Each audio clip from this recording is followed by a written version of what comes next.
दोस्तों क्या आप जानते हैं इलॉन मस्क का IQ 165 है। जीनियस साइंटिस्ट एल्बर्ट आइंस्टाइन का 160 था, आइजैक न्यूटन का 190। वैसे तो दुनिया के सभी लोगों का एवरेज IQ लेवल 100 के करीब होता है, पर क्या आप जानते हैं worlddata.info की एक रिपोर्ट के अकॉर्डिंग टोटल 109 कंट्रीज में से सिंगापुर एवरेज 108 IQ के साथ नंबर 1 पोजीशन पे है। एवरेज IQ 81 है, जो इंडिया को वर्ल्ड्स एवरेज IQ की लिस्ट में 80th पोजीशन पे डालता है, जो कि काफी लो है। लेकिन हम इसे बढ़ा सकते हैं अगर हम सभी अपने IQ को और बढ़ाने पे फोकस करें, क्योंकि ज्यादा IQ वाले लोग एकेडमिकली अच्छा परफॉर्म करते हैं। ऐसे लोगों के सक्सेसफुल होने के चांसेस ज्यादा होते हैं। इनकी लर्निंग और प्रॉब्लम सॉल्विंग पावर अच्छी होती है और ऐसे लोग अपनी लाइफ में बाकियों के मुकाबले ज्यादा इनकम कमाते हैं, क्योंकि बिकॉज ऑफ हाई IQ इनके लिए कुछ भी करना बाकियों के मुकाबले आसान हो जाता है। तो इसीलिए दोस्तों हम सभी को अपने IQ को इंक्रीज करने में बहुत ज्यादा फोकस करना चाहिए। तो अगर आप भी अपना IQ और बढ़ाना चाहते हो तो वीडियो को पॉज करके अभी कमेंट्स में लिखो IQ। पर ये IQ एग्जैक्टली होता क्या है और हम अपना IQ कैसे बढ़ा सकते हैं, आइए जानते हैं। नंबर 1,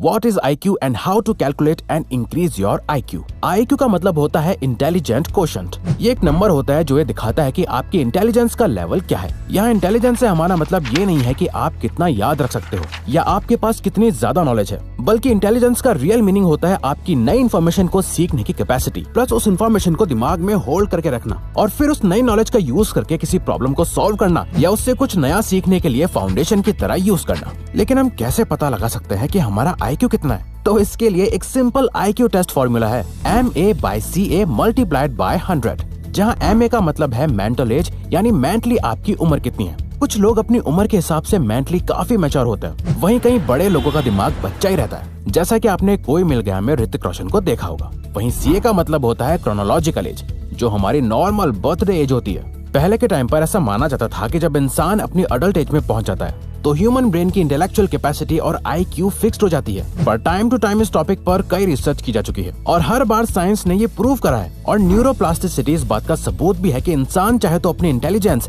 यानी IQ को बढ़ा सकता है। न्यूरोप्लास्टिसिटी का मतलब होता है हमारा ब्रेन अपने न्यूरॉन कनेक्शंस को मॉडिफाई या उसमें कोई चेंज कर सकता है। इस डिस्कवरी के अकॉर्डिंग हमारा ब्रेन का जो ग्रे मैटर होता है, जो हमारे control movement, memory, logical reasoning और इमोशंस के लिए रिस्पॉन्सिबल है, वो टाइम के साथ एक्सपैंड और श्रिंक यानी बढ़ या घट सकता है, जैसा कि हमारी मसल्स के साथ होता है। अगर हम एक्सरसाइज नहीं करेंगे, उन्हें यूज नहीं करेंगे, तो वो लॉन्ग टर्म में बहुत डैमेज हो जाती हैं। वैसे अगर हमारे ब्रेन मसल्स की एक्सरसाइज नहीं होगी तो कई न्यूरॉन कनेक्शंस का यूज ना होने की वजह से आपकी मेमोरी अफेक्ट होने लगती है और आपके कॉग्निटिव फंक्शंस भी कमजोर होते जाते हैं। इसीलिए सबसे पहली बात आपको ये जानना जरूरी है कि आपकी IQ फिक्स नहीं है और सही ट्रेनिंग से आप अपनी IQ बढ़ा सकते हो। पर रिवायर्स अपनी IQ बढ़ानी कैसे?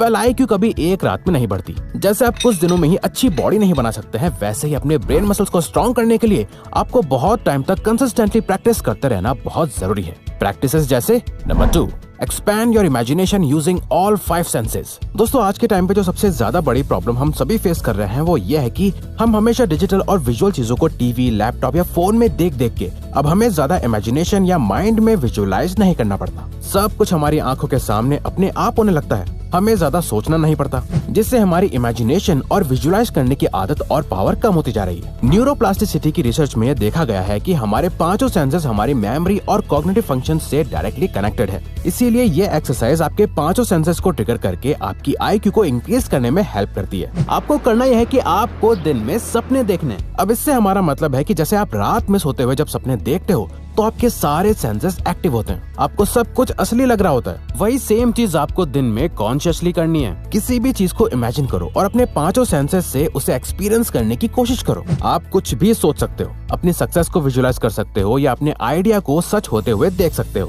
जहां आपको सब कुछ रियल लग रहा होगा। जब आप कुछ इमेजिन करते हो, उसे देख सकते हो, सुन सकते हो, स्मेल कर पाते हो। इससे आपके ब्रेन के सभी एरियाज एक्टिव होकर एक साथ काम कर रहे होते हैं। इस एक्सरसाइज को आपको हर दिन 15 से 45 मिनट तक डेली करना है और रिसर्च के अकॉर्डिंग सिर्फ 2-4 हफ्ते में ही आपको रिजल्ट दिखना शुरू हो जाएंगे, जहां आपके आइडियाज फॉर्मेशन, रीडिंग एबिलिटी और कंसंट्रेशन स्पैन बढ़ जाएगा। इस दुनिया के सभी इंटेलिजेंट लोग इंटेलिजेंट इसलिए कहलाए जाते हैं क्योंकि वो अपनी इमेजिनेशन को रियलिटी बनाना जानते हैं। इस दुनिया में जितने भी इन्वेंशंस हुए हैं वो पहले किसी न किसी के माइंड में एक आइडिया बनकर ही आए थे, जिसके बारे में उन्होंने बहुत सोचा, उसे इमेजिन और विजुअलाइज करा, चाहे वो जमीन पे चलने वाली कार हो या आसमान में उड़ने वाला एयरप्लेन। इसीलिए जब आप अपने सेंसेस का यूज करके इमेजिनेशन और विजुअलाइजेशन की आदत बना लेते हो तो आपका IQ अपने आप इंक्रीज होने लगता है। Number 3, brain harmonics.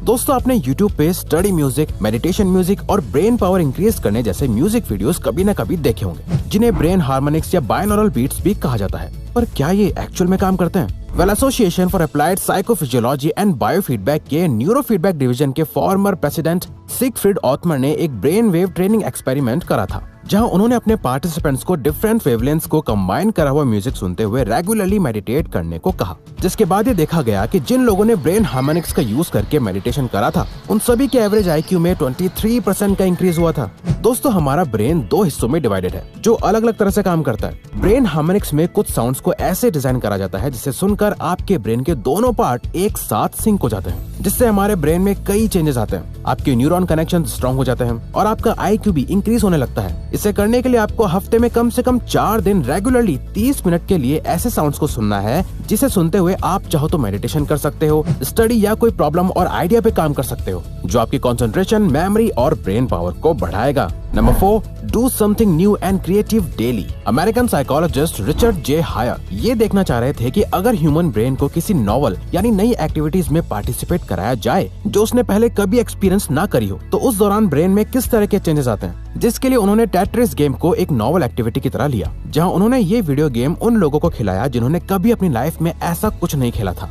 इसके बाद कई हफ्ते तक पार्टिसिपेंट्स उस गेम को खेलते थे और साइकोलॉजिस्ट्स उनके ब्रेन फंक्शंस को स्टडी करते थे, जिसमें ये पाया गया कि कई हफ्तों की ट्रेनिंग के बाद पार्टिसिपेंट्स के ब्रेन के कॉर्टिकल की थिकनेस बढ़ गई थी और साथ ही उनके ब्रेन के कई एरियाज में ग्लूकोज का इंटेक बढ़ गया था, जिसका मतलब उनका ब्रेन ज्यादा एनर्जी कंज्यूम कर रहा था और ज्यादा न्यूरल कनेक्शंस डेवलप हो रहे थे, जो अल्टीमेटली उनका IQ बढ़ा रहे थे। और टाइम के साथ वो इस गेम में अच्छा भी करते जा रहे थे। बट हैरानी की बात तो ये थी कि टाइम के साथ उनके ब्रेन में ये ग्रोथ जितनी तेजी से हुई, उतनी ही तेजी से कम भी होने लगी, क्योंकि उनका ब्रेन उस गेम को समझ गया था, उसे खेलना सीख गया था। अब उसे इतनी मेहनत नहीं करनी पड़ रही थी, इसीलिए उनका ब्रेन आलसी हो गया था। इसीलिए जब आप हर दिन कुछ नया करते हो, अपने ब्रेन को चैलेंज करके कुछ डिफरेंट और क्रिएटिव काम करते हो, तो इससे आपके ब्रेन को ज्यादा मेहनत करनी पड़ती है। बिल्कुल जैसे आप जिम जाते हो और वेट्स उठाते हो तो आपकी मसल्स स्ट्रांग होती हैं, वैसे ही कुछ नया और क्रिएटिव लाइक डूडलिंग, म्यूजिक या अदर क्रिएटिव चीज करने से आपकी ब्रेन की मसल्स स्ट्रांग होने लगती हैं। Number 5, practice higher self control.